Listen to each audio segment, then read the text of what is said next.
Welcome to Jobbed Out, the wrestling editorial that reminds you that nothing gives you the excuse to eat way too much food and fall asleep by 5 p.m. like Thanksgiving.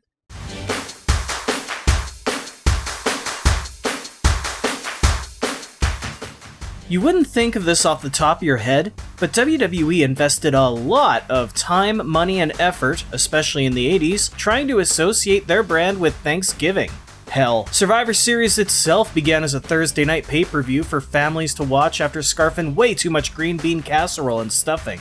Over the years, though, Survivor Series moved off of the day in part due to low buys and in part to screw with what would become WCW by counter-programming against their weekend pay-per-view, Starrcade. After this experiment, WWE mostly abandoned the idea and would just make passing mentions to Thanksgiving backstage on their weekly shows with food fights or a match stipulation.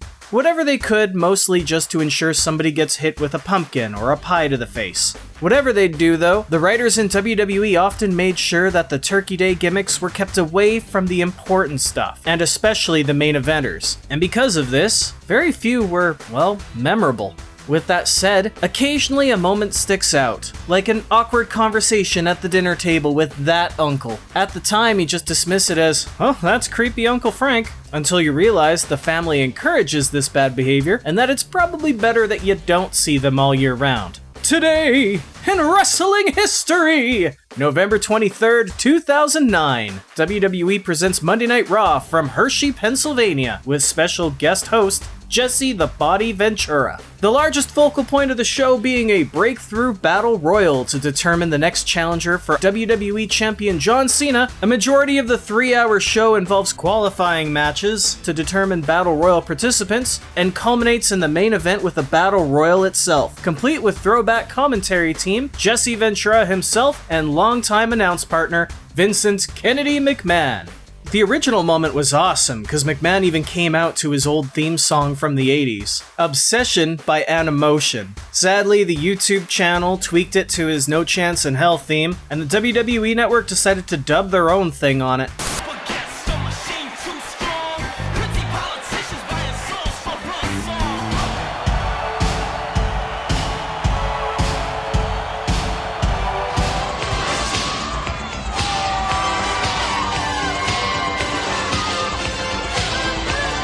But for the sake of today's special Thanksgiving episode, we're going to be looking at an out-of-place popcorn match that took place earlier on. An all-female trios match, that's a 6-person tag for the unwashed masses, to be known as the Mayflower Melee. Raw's own Kelly, Mickie James, and WWE Divas champion Melina Perez all represent Team Indians. Ah, jeez. Complete with Tatanka's original theme song. Themed be noted here that the only actual Native American in the match is Mickie James. Anyway, they'd be setting foot in the ring to defend their land, their brand, against SmackDown Crusaders, Jillian Hall, Layla L, and WWE Women's Champion Michelle McCool, who represented, you guessed it, Team Pilgrims. Look how happy they are to be here. Land of opportunity. No word of a lie, whether it's because it's Lay Cool and Jillian in outfits that a nun would find conservative, or whether it's because they're coming out to a theme song that would have been turned down by the crew of Anne of Green Gables. Well, of course, a Thanksgiving tradition. You remember the Pilgrims celebrating the first Thanksgiving with the Native Americans? Not only are the fans not booing, it's like they're sucking back the silence. This is an anti-pop. Factor in this will be a match of no consequence with a stipulation that actually has no stipulation, knowing that in all they're about to have 6 people perform for about 7 minutes, 5 of which is them walking to the ring. This, my newer wrestling fans, is what the women's divisions were like before the women's revolution. So the SmackDown women get on the microphone to express their discontent. It's Thanksgiving and here we are dressed as pilgrims. How original. Doesn't quite feel like they're going for cheap heat, does it? I genuinely believe they don't want to be doing this. But I believe it's because they've been dressed up as wayfarers explicitly for jeers while they get trounced by Raw's Aboriginal-themed beauties. They've made us do some stupid things in the past, but this is by far the stupidest. And that, my friends, is a shoot. Before McCool can continue, she's interrupted by announcer Justin Roberts because, you know, these women clearly need to be respected less. Roberts introduces special guest timekeeper, the Gobbledy Gooker, who I will have to talk about more in another episode. And if you're wondering what the Gooker's been up to between 1990 and 2009, looking at these pictures side by side, I'd say crack. The actual Gooker, by the way, Hector Guerrero, was currently a Spanish ring announcer for Impact at the time, so don't expect him to be gobbling up the attention. Haha, get it? Goblin? Because turkey? You know what, I'll just smack myself now, I'm sorry. Okay, back to business. Jillian Hall and Divas champion Melina lock up and have a bit of a back and forth while Jerry Lawler tries to be the sober head in this match and explain how the term Indian isn't PC. Wait, really? Lawler did that? It's not really politically correct to refer to them as Indians, but... 90 seconds into the match, Jillian's SmackDown sisters just leave.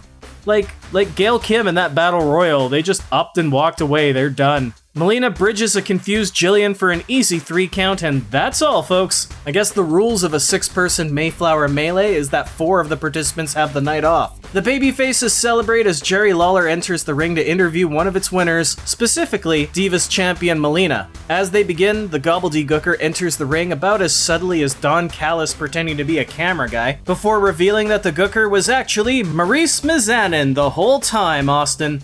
The future Ms. and Mrs. Starr would wail on Melina with her own head, kinda, and Melina loses consciousness, presumably from grief. As Maurice disrobes to the first pop of this entire segment, she reminds everybody that she's supposed to be a diva, and lets out a sound that you don't typically hear in wrestling. Yeah, I never found Big Bird's legs sexy either. Snuffleupagus, though. Oh boy. Maurice proceeds to spend a minute removing her legs and throwing her costume at Melina, who hasn't moved the entire time. Seriously, she's selling a felt costume better than most wrestlers today sell steel chair shots. Maurice does her taunt and leaves, having made a statement. She's back for the title she lost over the summer. What the hell is this? For crying out loud, somebody throw a pie! I got you covered, Peter. As is tradition, here's Santino Marella, who at this point is playing a sexist on TV. I would love to see all the divas of the WWE universe to come together and unite in a kitchen somewhere.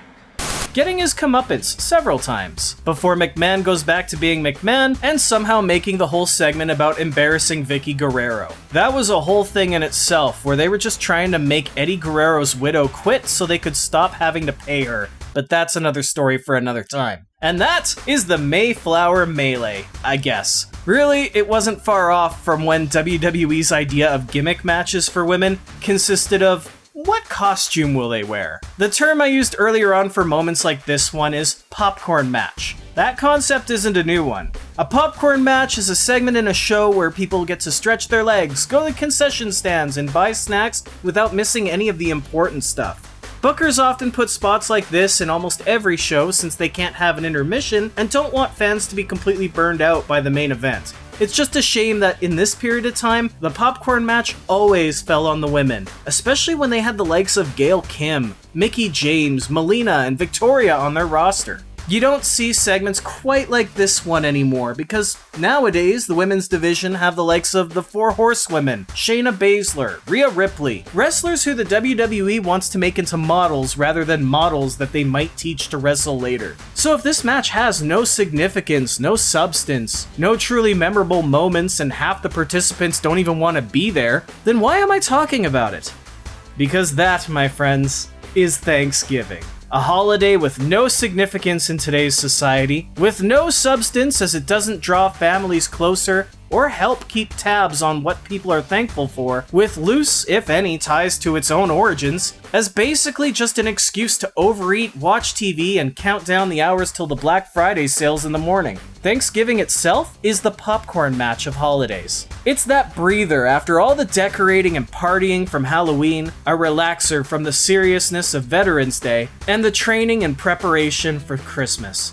With that said, don't overload on gravy and cranberry sauce, folks. Take value in the things that you do have. Big or small, share thanks in having your health, especially over the last couple years, and maybe just let those friends and family that you can tolerate and enjoy the company of know that you appreciate them. Happy Thanksgiving. For now, though, I better get my shoulders off the mat. So I want to thank you all for tuning in to Jobbed Out. I'll catch you next time.